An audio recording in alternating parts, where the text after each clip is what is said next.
नमस्कार। चुनाव सम्बन्धी यो अपडेट दिने क्रममा म फेरि एकचोटि लाइभ आएको छु। पश्चिम बङ्गालमा तृणमूल कङ्ग्रेसले तेस्रो पल्ट ह्याट्रिक गरेको छ सरकार गठन गर्नुमा। लगभग 200 पार गरिसकेको छ। भारतीय जनता पार्टीले 100 को आँकडा पनि छुन सकेन। यसले स्पष्ट गर्यो राज्यमा फेरि एकचोटि तृणमूल कङ्ग्रेसको सरकार आउने निश्चित भयो। आज दिनभरि नै सम्पूर्ण देशको नजर, हामी सबैको नजर पश्चिम बङ्गालको चुनावमा केन्द्रित थियो। पश्चिम बङ्गाल लगायत अन्य 5वटा राज्यमा चुनाव हुँदाहुँदै पनि पश्चिम बङ्गालमा भने सबको नजर थियो। त्यही पश्चिम बङ्गाल सरकारमा अहिलेसम्मको स्थिति हेर्दा तृणमूल कङ्ग्रेसले जित हासिल गरिसकेको छ। राज्यमा तृणमूल कङ्ग्रेस आउने निश्चित बनिसकेको छ। यो सँगसँगै दार्जिलिङ पहाडको जुन चुनाव परिणाम थियो त्यो पनि खुबै चाखलाग्दो बनेको छ। किनभनेदेखि जुन प्रकारले विभिन्न अड्कलबाजीहरू गरिँदै थियो त्यो अड्कलबाजीहरूलाई आज पूर्ण विराम लागेको छ।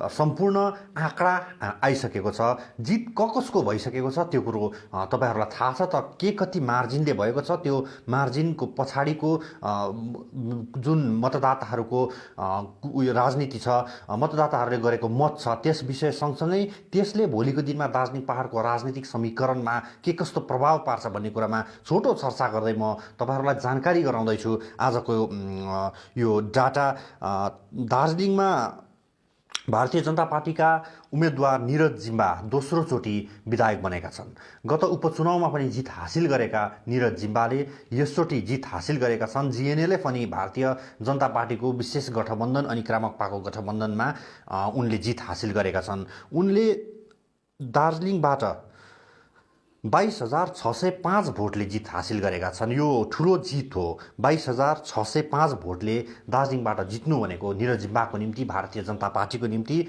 ठुलो जित हो।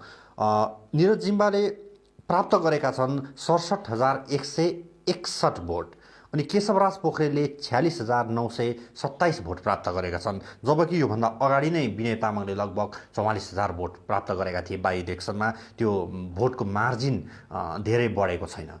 अनि गोर्खा जनमुक्ति मोर्चा विमल खेमाका उम्मेदवार पिटी ओला, जसलाई धेरै प्रमुख दावेदारका रूपमा व्याख्या गरिँदै थियो, उनले केवल 37,804 भोट मात्रै पाएका छन्।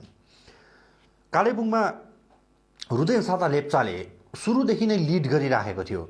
बीचमा जब बजारको भोटको गन्ती हुन थाल्यो त्यसबेला भारतीय जनता पार्टी निकै माथि आए पनि रुदेन सादा लेप्चाले धेरै कम मार्जिनले लिड गरिराखेको थियो भने अन्तसम्म पनि उनले लिड नै गरे। अनि रुदेन सादा लेप्चाले 3,870 भोटले जित हासिल गरेका छन्। शुभ प्रधानले प्राप्त गरेका छन् 54,336 भोट। डाक्टर आरबी भुजेलले प्राप्त गरे 31,856 भोट अनि रुदेन सादा लेप्चाले प्राप्त गरे 58,206 भोट। कालेबुङमा पनि विमल गुरुङको पार्टीको उम्मेदवार तेस्रो स्थानमा नै आएको छ। कुनै समय विमल गुरुङको सम्पूर्ण उम्मेदवारहरूले नै एकतर्फी जित हासिल गर्थ्यो भने अब त्यो परिस्थिति रहेन। यो बाहेक खरसाङमा सबैभन्दा निकै ठुलो मार्जिनले बीपी बजगाईले, भारतीय जनता पार्टीका बीपी बजगाईले जित हासिल गरिसकेका छन्। बीपी बजगाईले 16,889 भोटले विजयी बनेका छन्। बीपी बजगाई भाजपाका उम्मेदवार हुन्। उनले 65,625 भोट प्राप्त गरेका छन् भने छिरिङ लामा दाहाल जो गोजमुमो विनय तामाङका उम्मेदवार थिइन् उनले 48,746 भोट प्राप्त गरेकी छन्। नर्बुजी लामा जो गोजमु विमल गुरुङ पक्षका उम्मेदवार थिए उनले 28,530 भोट प्राप्त गरेका छन्। यो दार्जिलिङ, कालेबुङ अनि खरसाङको फाइनल आँकडा हो। राज्यमा तृणमूल कङ्ग्रेस आउने निश्चित भयो। दार्जिलिङ पहाडमा 2वटा भाजपाले जित्यो। अब दार्जिलिङको राजनीति कस्तो हुन्छ त्यो खुबै चाखलाग्दो विषय छ। किनभनेदेखि राज्यको सत्तामा पुनः एकचोटि तृणमूल कङ्ग्रेस आएको छ अनि तृणमूलको सहयोगी दलको रूपमा गोर्खा जनमुक्ति मोर्चा विमल गुरुङ पक्ष र विनय तामाङ पक्ष पनि राज्यसितै मिलेर काम गर्न आग्रही भएको थियो र उनीहरू चुनावी मैदानमा थिए। तर तृणमूलको सहयोगीकै रूपमा, तृणमूलसितै मिलेर काम गर्नेको रूपमा केवल विनय तामाङ पक्षका एकजना उम्मेदवार रुदेन सादा लेप्चाले मात्रै कालेबुङबाट जित हासिल गरेका छन् भने 2वटा सिट भारतीय जनता पार्टीले जितेको छ।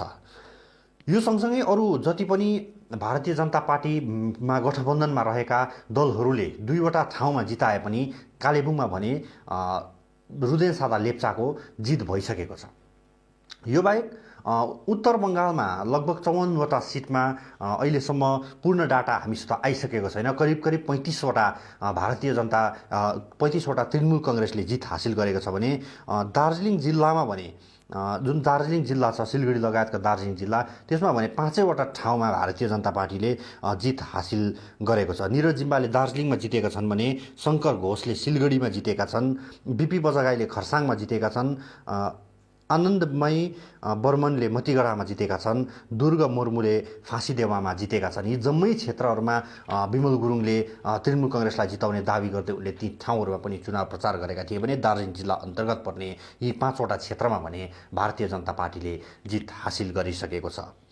राज्य केन्द्रले सम्मै शक्तिहरू लगाएर भारतीय जनता पार्टीका केन्द्रका नेतृत्वहरूले, प्रधानमन्त्री नरेन्द्र मोदी, अमित शाह लगायतका शीर्षस्थ नेतृत्वहरूले सम्पूर्ण शक्ति बङ्गालमा खर्चिएर यसपल्ट सत्ता परिवर्तन गर्ने नारा दिइरहेको भए पनि ममता ब्यानर्जीको खेला होबे नाराले 1 महिनासम्म भएको खेलमा 200 पार गरिसकेको छ। ममता ब्यानर्जीका रणनीतिकार प्रशान्त किशोरले अघिबाट नै 100 को आँकडा भारतीय जनता पार्टीले छोयो भने आफ्नो जम्मै काम छोड्ने भनेर राष्ट्रिय मिडियाहरूमा घोषणा गरिसकेका थिए भने उनको यो घोषणा आज सत्य साबित भएको छ।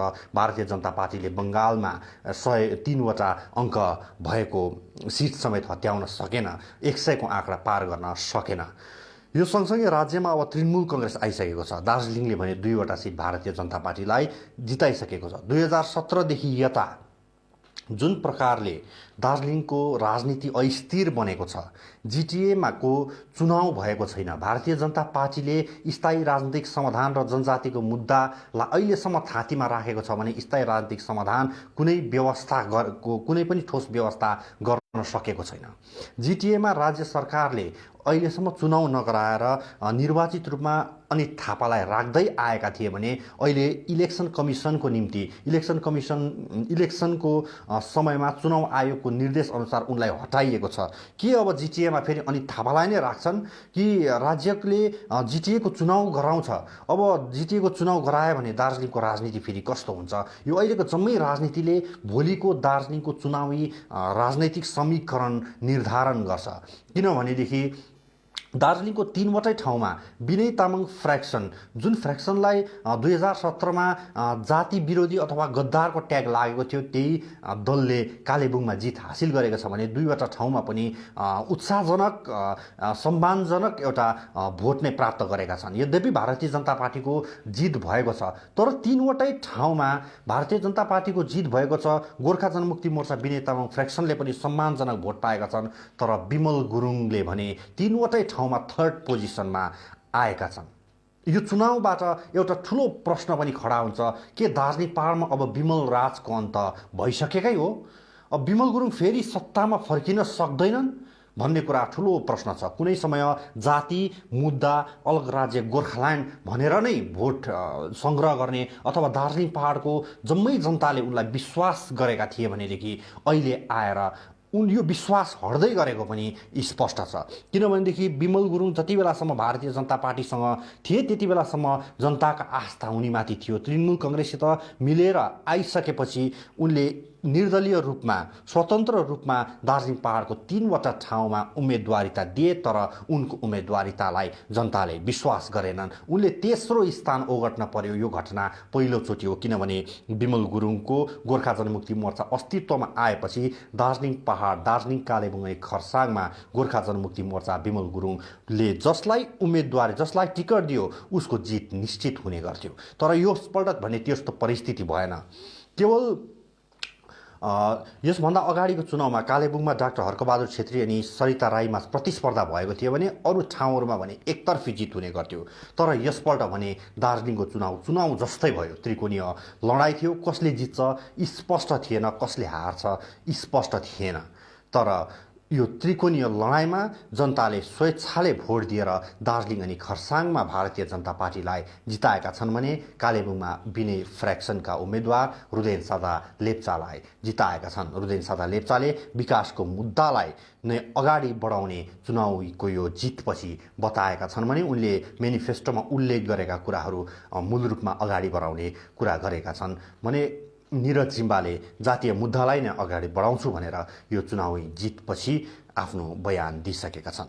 जे नै होस्, यो धेरै लामो प्रतीक्षापछि आजको यो चुनावको फलाफल आएको छ। यो फलाफलले फेरि स्पष्ट पारेको छ दार्जिलिङ अनि खरसाङले भाजपाप्रति आस्था राखेको छ भनेदेखि कालेबुङले विकासको मार्गमा रुदेन सादा लेप्चालाई जिताइसकेको छ। यो जितपछिको अब दार्जिलिङ पहाडको अर्को राजनैतिक समीकरण खुबै चाखलाग्दो हुनेछ। खोज खबरमा यो आजको इलेक्सन अपडेट सम्बन्धीको यो रिपोर्ट यति नै। हेर्दै गर्नुहोला खोज खबर।